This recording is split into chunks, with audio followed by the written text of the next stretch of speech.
If you want to delete your Klarna account permanently, follow these straightforward steps to ensure your account is removed safely and securely.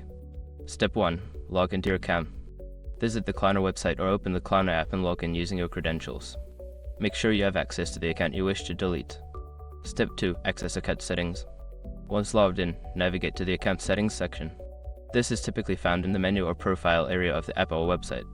Step 3. Find account deletion option. Look for an option related to account management or deletion. This may be labeled as close account, delete account, or something similar. Step 4. Follow deletion instructions. Click on the account deletion option and follow the prompts provided. You may need to confirm your decision and provide additional information for verification. Step 5. Confirm deletion. After completing the necessary steps, confirm that you want to delete your account. You should receive a confirmation message indicating that your account has been successfully deleted. Once you have completed these steps, your Klarna account will be permanently deleted. Make sure to check your email for any final confirmations or updates regarding your account status.